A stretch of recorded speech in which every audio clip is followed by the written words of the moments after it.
주인공 명희 씨는 올해 56살의 중년 여성입니다.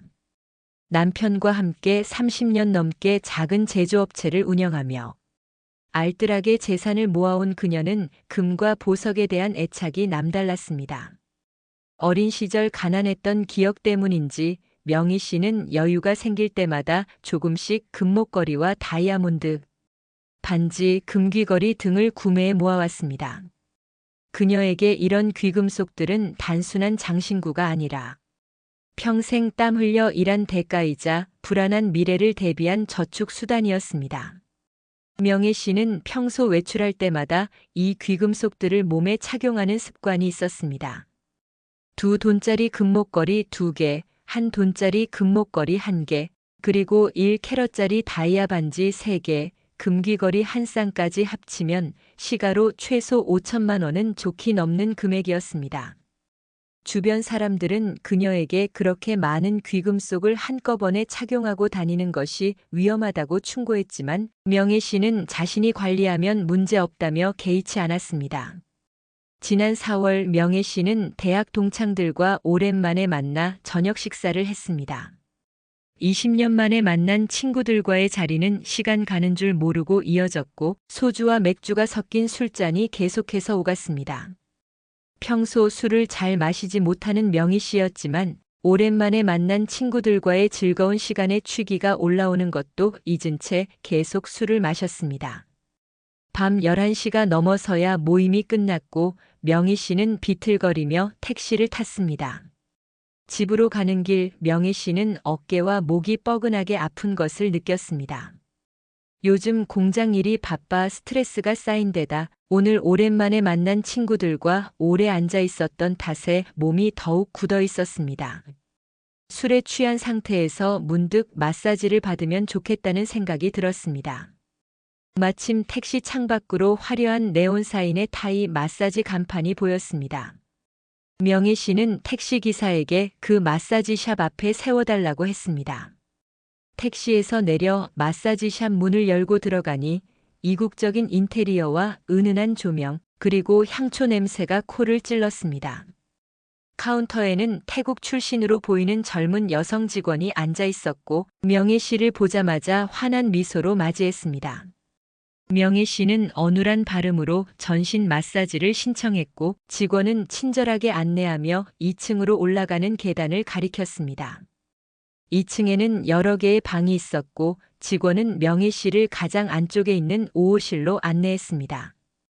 방 안에는 마사지 침대와 작은 탁자, 그리고 옷을 넣어둘 수 있는 작은 사물함이 있었습니다.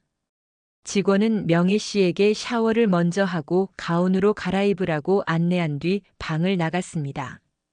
명희 씨는 술 기운에 몸을 가누기 힘들었지만 간단히 샤워를 하고 준비된 가운으로 갈아입었습니다.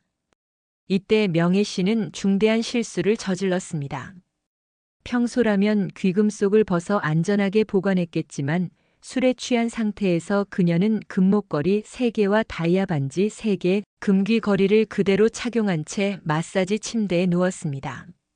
목걸이들이 목에 감기는 느낌도 반지가 손가락을 조이는 느낌도 술 기운에 둔감해져 있었습니다.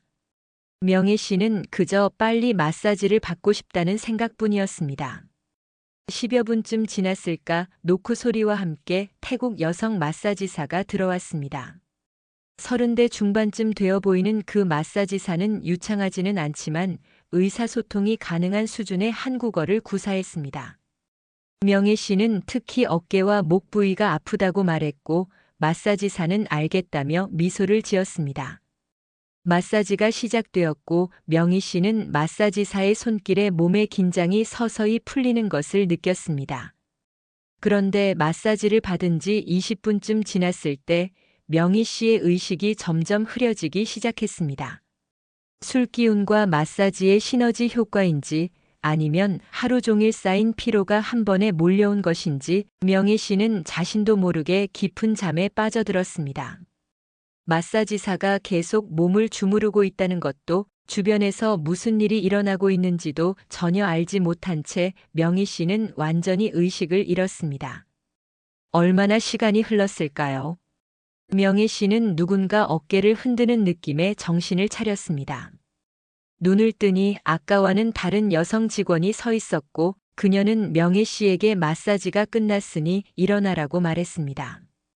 명희 씨는 머리가 지끈거리고 입안이 바짝 마른 상태로 천천히 몸을 일으켰습니다.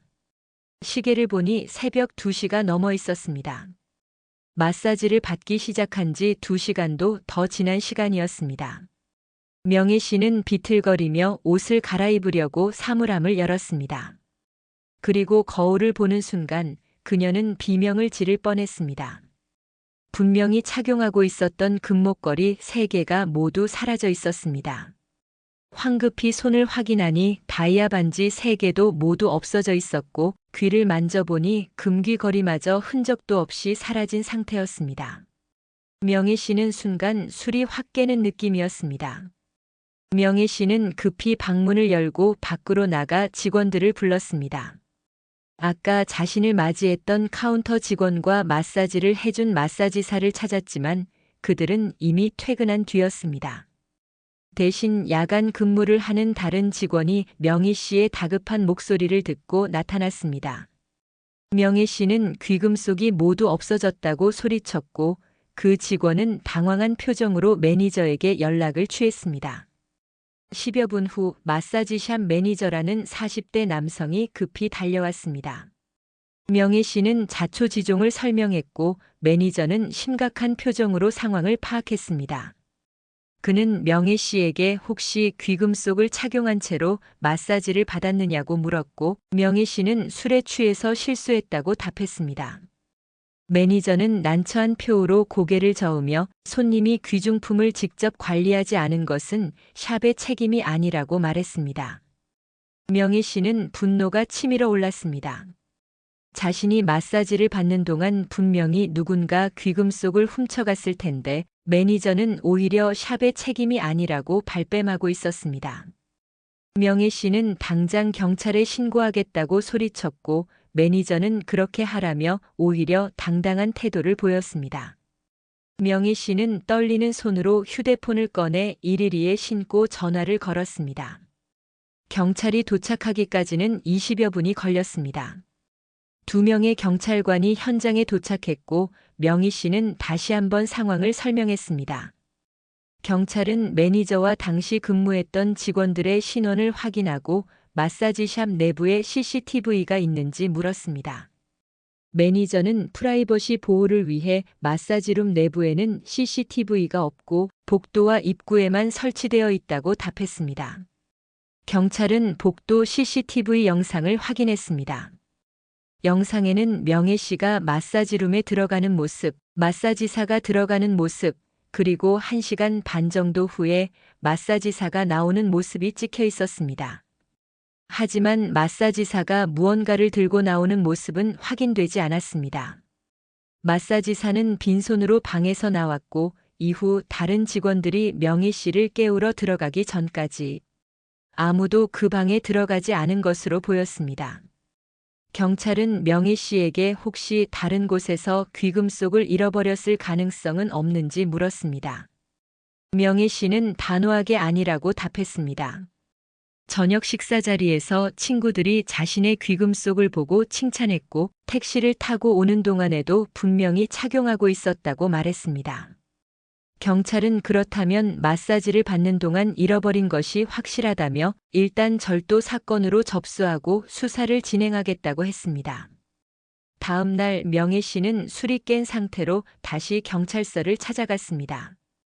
담당 형사는 마사지샵을 상대로 조사를 진행하고 있다고 했지만 증거가 부족한 상황이라 수사에 난항을 겪고 있다고 설명했습니다.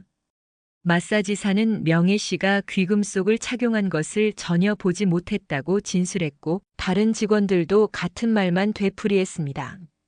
마사지샵 측은 오히려 명희 씨가 술에 취해 어디선가 잃어버린 것을 자신들에게 뒤집어 씌우려 한다며 억울함을 호소했습니다. 명희 씨는 절망에 빠졌습니다.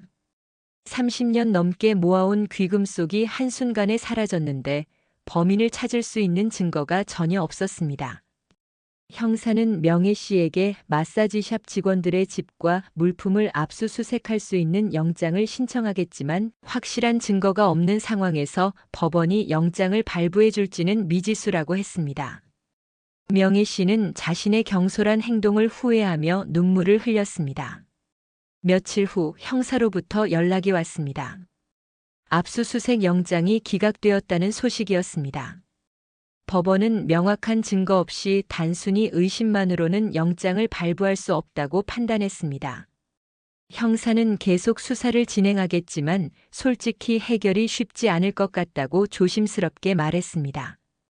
명혜 씨는 마지막 희망마저 사라진 것 같은 절망감에 휩싸였습니다.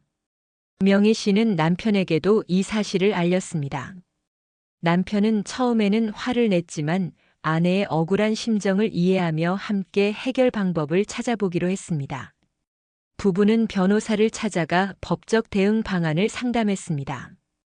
변호사는 민사소송을 제기할 수는 있지만 역시 증거가 부족한 상황에서 승소 가능성이 높지 않다고 조언했습니다. 마사지샵 측에서 책임을 전혀 인정하지 않는 상황이라 손해배상을 받기도 어렵다는 것이었습니다. 그러던 중 뜻밖의 제보가 들어왔습니다. 명혜 씨가 사건을 SNS에 올렸는데 한 네티즌이 댓글로 비슷한 피해 사례를 알려준 것입니다. 그 네티즌은 자신의 지인도 같은 마사지샵에서 비슷한 피해를 당했다며 연락처를 남겼습니다. 명혜 씨는 즉시 그 지인에게 연락을 취했고 놀랍게도 그 사람 역시 술에 취한 상태로 마사지를 받다가 귀금속을 잃어버렸다고 했습니다. 명혜 씨는 이 정보를 경찰에 전달했습니다. 형사는 추가 피해자가 있다는 사실에 주목했고 그 피해자에게도 연락을 취해 진술을 확보했습니다. 두 사건의 공통점은 피해자들이 모두 술에 취한 상태였고 마사지 중 깊은 잠에 빠졌으며 깨어났을 때 귀금속이 사라져 있었다는 것이었습니다. 형사는 이것이 우연의 일치가 아니라 조직적인 범죄일 가능성이 높다고 판단했습니다. 수사는 새로운 국면을 맞이했습니다.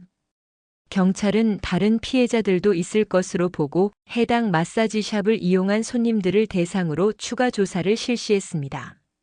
놀랍게도 지난 1년 동안 비슷한 피해 신고가 3건이나 더 접수되어 있었습니다.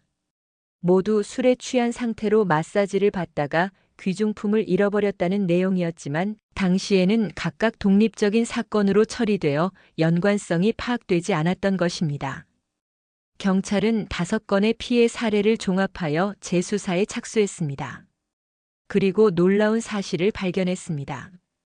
5건의 사건에서 모두 같은 마사지사가 관여되어 있었던 것입니다. 그 마사지사는 태국 출신의 38살 여성으로 이 마사지샵에서 3년째 근무하고 있었습니다. 경찰은 그녀를 긴급 체포하여 조사를 실시했습니다. 처음에 그 마사지사는 범행을 강력히 부인했습니다. 하지만 경찰이 5건의 사건에서 모두 그녀가 공통적으로 연관되어 있다는 증거를 제시하자 그녀는 결국 범행을 자백했습니다. 그녀는 술에 취해 정신을 잃은 손님들의 귀금속을 조심스럽게 빼낸 후 속옷 안에 숨겨 빼돌렸다고 진술했습니다. CCTV에 찍히지 않도록 몸에 밀착시켜 숨긴 것이었습니다.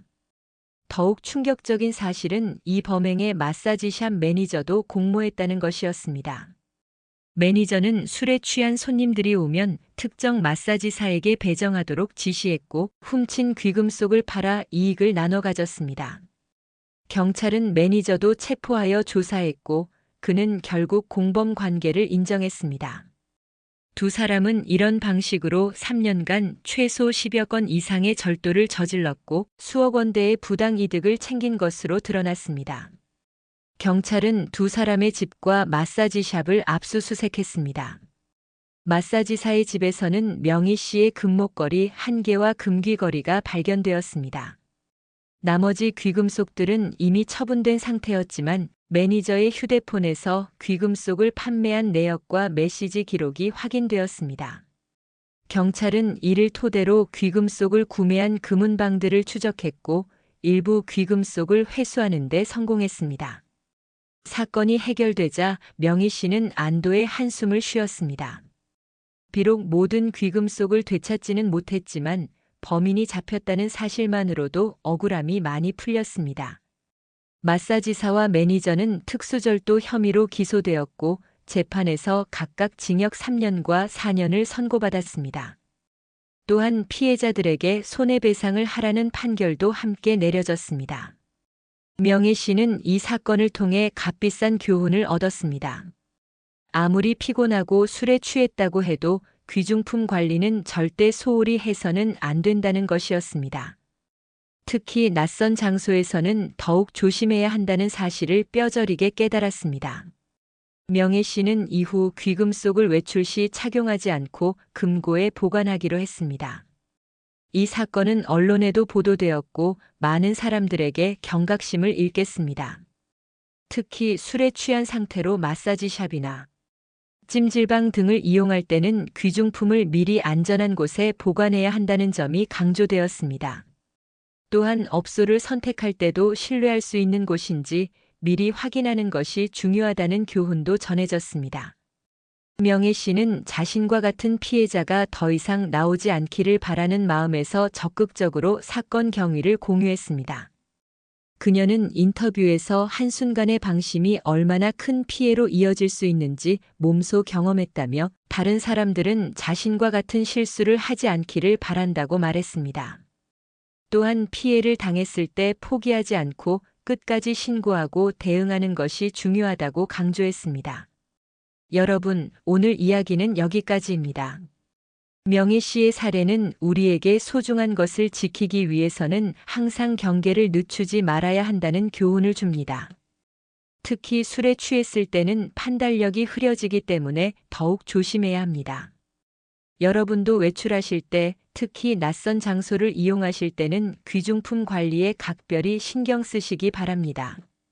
지금까지 긴 이야기 들어주셔서 감사합니다. 다음에도 더 유익한 이야기로 찾아뵙겠습니다. 감사합니다.